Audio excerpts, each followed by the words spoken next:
সালামুন আলাইকুম। আসুন শুনি আল কোরআনের উপদেশ। সূরা আন-নিসা ৫১ আয়াত থেকে। তুমি কি তাদেরকে দেখোনি যারা কিতাবের কিছু অংশ প্রাপ্ত হয়েছে, যারা মান্য করে প্রতিমা ও শয়তানকে এবং কাফিরদেরকে বলে যে এরা মুসলমানদের তুলনায় অধিকতর সরল সঠিক পথে রয়েছে। এরা হলো সে সমস্ত লোক যাদের উপর লানত করেছেন আল্লাহ তাআলা স্বয়ং।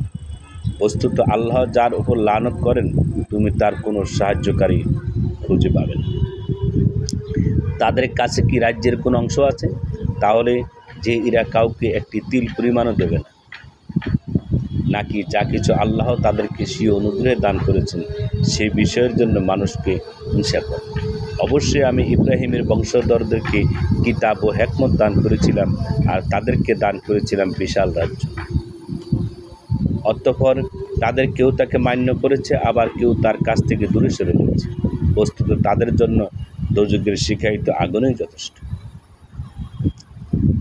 এতে সন্দেহ নেই যে আমার নির্দেশনসমূহের প্রতি যেসব লোক অস্বীকৃতি জ্ঞাপন করবে আমি তাদেরকে আগুনে নিক্ষেপ করব।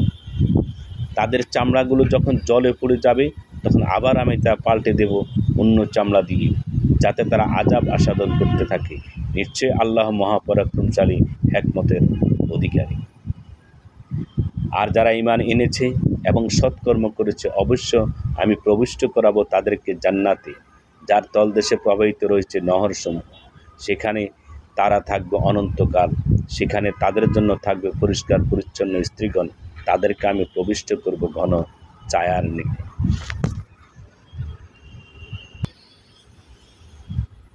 নিশ্চয় আল্লাহ তোমাদিগকে নির্দেশ দেন যে তোমরা যেন প্রাপ্য আমানতসমূহ প্রাপকদের নিকট পৌঁছে দাও। আর যখন তোমরা মানুষের কোনো বিচার মীমাংসা করতে আরম্ভ করবে তখন মীমাংসা করো ন্যায় ভিত্তিতে। আর আল্লাহ তোমাদিগকে সদুপদেশ দান করেন। নিশ্চয় আল্লাহ শ্রবণকারী ও দর্শনকারী। এর চাইতে উত্তম উপদেশ কী হতে পারে বলুন আপনারা?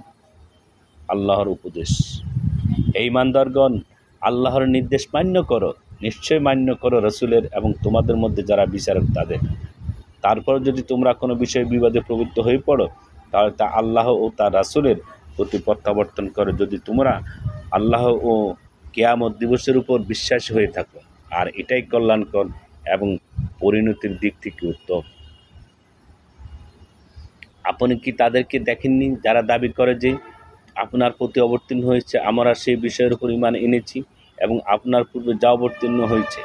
তারা বিরোধী বিষয়কে শয়তানের দিকে নিয়ে যেতে চায়, অথচ তাদের প্রতি নির্দেশ হয়েছে যাতে তারা ওকে মান্য না করে। পক্ষান্তরে শয়তান তাদেরকে প্রতারিত করে পথভ্রষ্ট করে ফেলতে চায়।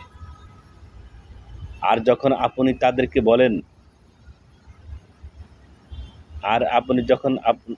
আপনি যখন তাদেরকে বলবেন আল্লাহর নির্দেশের দিকে এসো যা তিনি রসুলের প্রতি নাজিল করেছেন, তখন আপনি মুনাফিকদেরকে দেখবেন ওরা আপনার কাছ থেকে সম্পূর্ণভাবে সরে যাচ্ছে। এমত অবস্থায় যদি তাদের কৃতকর্মের দরুন বিপদ আরোপিত হয় তবে তাতে কি হলো? অতঃপর তারা আপনার কাছে আল্লাহর নামে কসম খেয়ে খেয়ে ফিরে আসবে যে মঙ্গল ও সম্প্রীতি ছাড়া আমাদের জন্য অন্য কোনো উদ্দেশ্য ছিল না। এরা হলো সে সমস্ত লোক যাদের মনের গোপন বিষয় সম্পর্কেও আল্লাহ তাআলা অবগত। অতএব আপনি ওদেরকে উপেক্ষা করুন এবং ওদেরকে সদুপদেশ দিয়ে এমন কোনো কথা বলুন যা তাদের জন্য কল্যাণকর। বস্তুত আমি একমাত্র এই উদ্দেশ্যেই রসুল প্রেরণ করেছি যাতে আল্লাহর নির্দেশ অনুযায়ী তাদের আদেশ নিষেধ মান্য করা হয়। আর সেসব লোক যখন নিজেদের অনিষ্ট সাধন করেছিল তখন যদি আপনার কাছে আসতো, অতঃপর আল্লাহর নিকট ক্ষমা প্রার্থনা করত এবং রাসূলও যদি তাদেরকে ক্ষমা করে দিতেন, অবশ্যই তারা আল্লাহকে ক্ষমাকারী মেহেরবান রূপে পেত। অতএব তোমার পালনকর্তার কসম, সেই লোক ঈমানদার হবে না যতক্ষণ না তাদের মধ্যে সৃষ্ট বিবাদের ব্যাপারে তোমাকে ন্যায় বিচারক বলে মনে না করে।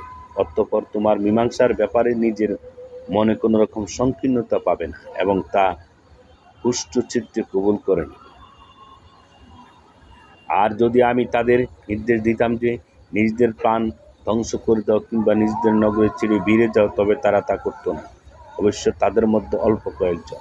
যদি তারা তাই করে যা তাদের উপদেশ দেওয়া হয়, তবে তা অবশ্যই তাদের জন্য উত্তম ও তাদেরকে নিজের ধর্মের উপর সুদৃঢ় রাখার জন্য তা উত্তম হবে।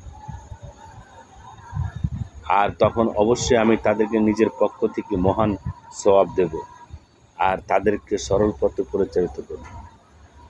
আর যে কেউ আল্লাহর হুকুম এবং তার রসুলের হুকুম মান্য করে, তাহলে তাদের প্রতি আল্লাহর নিয়ামত দান করেছেন, সে তাদের সঙ্গী হবে। তারা হলেন নবী, সিদ্দিক, শহীদ ও সৎকর্মশীল ব্যক্তিবর্গ, আর তাদের সান্নিধ্য হলো উত্তম।